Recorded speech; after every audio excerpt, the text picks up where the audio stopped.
On Christmas of 2014, my girlfriend was kind enough to buy me a Wii U.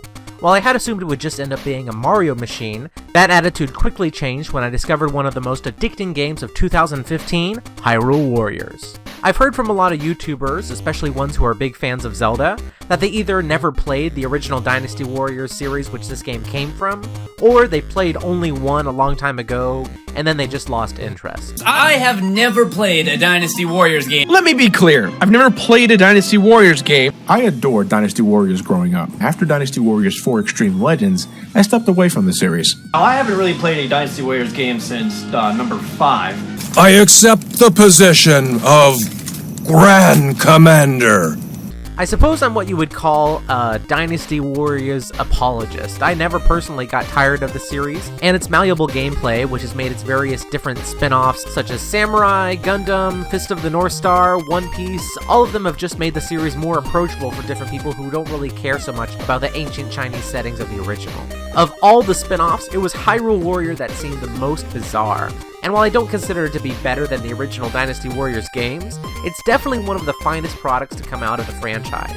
It certainly didn't hurt that the Wii U Hyrule Warriors was a remarkable example of a developer offering what can only be called true support for a release, releasing tons of great content for free, and then following up with paid DLC that was so good it had players, such as myself, happily handing over their money. So when Hyrule Warriors Legends was announced for the 3DS, I found myself quite skeptical if any 3DS port could really add that much to the experience. I played the Wii U version for literally hundreds of hours, and what really could there be else to add? Well, a few weeks ago I finally got my answer when I headed to one of my local game stores out here in the East and picked it up to see for myself.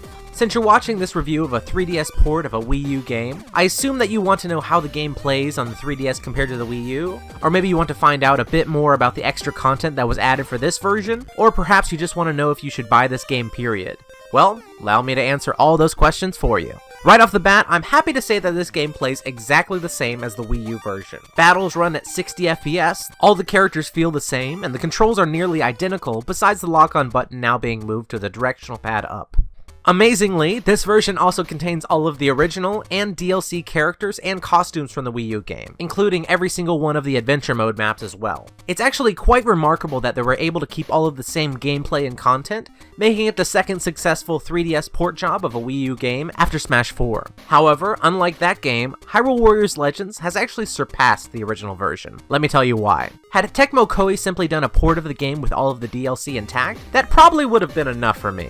After all, the original game was great, and if they could at least transfer that experience, then it would be a great game for the millions of more gamers that own a 3DS rather than a Wii U. Instead, what we got here was all of that, plus a rather hefty inclusion of even more content and updates. Discussing all of the new content's gonna take a while, but since you're probably here for just that, let's go. Starting off with the weapons and characters, Legends introduces a new weapon for Ganondorf, who was sadly limited to his slow, but fun, dual blades in the original game. To counterbalance this, he has now been given his Demon Trident, which we've seen him wielding in other Zelda games before. But the Trident plays much differently from his swords, giving him a faster, more agile option that is very satisfying to use. It's pretty funny to see this bulky Ganondorf flying all over the place, but they quickly became my preferred weapon to use for him. On top of this update, we also have 5 brand new characters to play as, who all bring along their own new weapons and playstyles. From Majora's Mask, we finally have the Skull Kid, who uses the ocarina and the 2 fairies Tattle and Tail, along with a variety of dark magic for some wonderfully devastating area-based attacks. He's fun to use, but in my opinion, he's actually the least interesting to play as of all the new characters. From Wind Waker, we have 3 characters: Toon Link, Tetra, and the King of Hyrule. Toon Link uses the various swords and shields from his different appearances in the series, and he plays probably most similarly to Daronia, with rather low range but very high damage. Tetra is probably the most simple to play as, with a mixture of cutlass slashes and water bursts from her gun that doesn't stray too far from the norm. But for me, the real star of these 3 is the King of Hyrule, who has a variety of sweeping attacks using the sails of his boat form, as well as transforming into the boat form for even more water-based damage. On top of being able to use these 3 in free mode and adventure mode, they also play rather heavily into an extra epilogue of 4 missions, which comes after the original story mode's final battle. The last new character is Linkle, an original character who has her own story mode missions which serve as a B story, which is happening alongside the original story campaign. Linkle uses dual crossbows, and also fights along an army of Cuckoos, the chickens, But she may also give Link a run for his money as the most overpowered character in the game. By far, she's my favorite of the 5 new additional characters. Moving on, while most people have heard of the additional characters which were added, a much more significant change has been made to the process of unlocking everything in this game. With all previous free and paid DLC characters now included as part of this original package, they and their weapons have now been spread out into the different adventure mode maps, which now follow a definite order. By doing the original Hyrule Adventure Mode map, you will unlock all of the new characters in the game, but only by finishing a certain battle will you be able to unlock the next Adventure Mode map, the Great Sea. In the Great Sea map, you will then gain everyone's level 2 weapons and brand new costumes for the whole cast, and then by beating the main battle of that map, it will take you to the Master Quest map, where you'll finally unlock all of the level 3 weapons and even more costumes. The Twilight and Majora's Mask Adventure Mode maps are still included with this game, but at the moment I've definitely poured more than 100 hours of this game and still not unlocked. Needless to say, getting everything and even just unlocking the true power of Link's Master Sword is now a much more time-consuming process. Now if you're the sort of gamer, like me, who enjoys unlocking stuff, this will be pretty good, but I have to say it does get a little excessive here. Fortunately, if this all sounds a bit too intimidating to you, you don't really have to worry, because the most important and new content is probably available within the first 10 hours of the game. And for gamers who bought the game new, a code is included which will allow you to unlock all the new characters and weapons on the Wii U version right away. Before you get too sneakily excited at the idea of just buying the game for the code and then selling it back, it currently appears that Linkle's missions, the story mode epilogue, and the Wind Waker adventure map are exclusive to the 3DS version. Also, if you were to do this, you would miss out on all the other features that make this portable version a true successor to the original game. Before I picked this game up, I didn't quite realize it at the time, but I've come to realize that Hyrule Warriors is much more suitable to a portable console than the Wii U.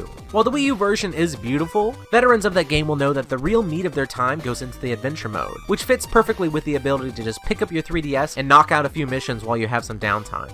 Speaking of the battles, while I haven't measured this, I also have a sneaking suspicion that it's been made much easier to break the boss's guard meters after hitting their weak points. On top of this, it seems like your attacks deal much more damage to the bosses than before. While these two changes could just be in my head, the attack animations for each character upon breaking the weak points have been simplified to a quick light explosion for every character. Something that might seem like a downgrade, but given how tedious it became to fight the bosses in the original Wii U version, this is actually a godsend. Now, the strangest new addition to this game is a brand new system called My Fairy. As the name implies, you are now able to find fairies on certain adventure mode maps by breaking pots, which then join you, and you can manage from this new menu option. I've heard this compared to a kind of Tamagotchi system, but trust me, it's not even close. These are basically just an extra kind of equipment that you raise with food and clothes that you find in various battles. Each fairy has a starting element, and depending on you raise their stats, they can boost other elements as well. Something else they do is completely break certain battles. Besides boosting your character, they also have their own attack, which you can use in battles with 3/5 of your magic meter filled, which causes an area explosion that only grows more and more ridiculously powerful as you continue to level up your fairy with food. This is essentially a nuke for you to deploy whenever you want to completely stop all of the enemies in a smallish area of the map. This also makes Child Link, whose special ability allows him to turn his yellow meter into magic, a nuclear force of destruction. Moving on, 2 significant additions to mobility have been made in the battles to ensure that players are always in the middle of the action. Firstly, a new item, the Fairy Ocarina, has been added that allows players to instantly teleport to various owl statues that now stand in the larger battlefields. Strategically, these allow you to make sure that you're never too far away from important spots on the battlefield if your allies are getting crushed, which will happen often. On the topic of those allies, the other change, which has made it very hard for me to even go back to the original Wii U version, is the player change system. In most fights, you will now be picking more than one warrior to bring into battle. In the midst of those battles now, with a tap of your finger, you can instantly take command of your other hero, leaving your previously controlled character under the control of the computer. Besides allowing you to be in 2, 3, or even 4 places at once, you're also given a simple command system to make sure your other playable characters are going where you want and doing what you want them to do. They'll always be much more effective under your control, but it's now very easy to send one of your characters to an out-of-the-way base, fight off a huge group or a boss with another warrior, and then go back to the first character once they've arrived at their destination to reassume control and tackle any objectives in the area. This also means that certain battles in the adventure mode, which could see you pulling out your hair by having to use underpowered characters, are completely gone. There's also much less hectic races across the map to keep key allies from dying needlessly. By switching and ordering your characters effectively, your army can finally have much of the synergy that was missing from some of the crazier engagements in the Wii U version. It may not be obvious by the sheer amount of gushing I've done in this review, but I really had my doubts about this game. In fact, I wasn't originally planning to buy it at all. What finally pushed me over the edge was learning that I could bring the new characters to my Wii U version, which I had poured a lot of time into. However, I had no idea that I would be finding a much more solid experience than the original. The console version will always look prettier, but this is the best experience that I've had with my 3DS since I bought the damn thing 2 years ago. If you have the original version and you feel like you don't want to revisit it at all, sure, you can skip it. But if you never owned the Wii U version or missed out on all the DLC, this is definitely a must-buy. Thank you for watching. If you enjoyed this video, please don't forget to hit subscribe. It really does help me out quite a lot. Also, it has been a while since my last official video, and believe it or not, I really did just let time get away from me. 2016 is definitely going to be a busier year for my personal life, but I'm not going anywhere. Anyway, in the meantime, my subscribers continued to climb, and I've recently broke 2,200 subscribers, which is incredible.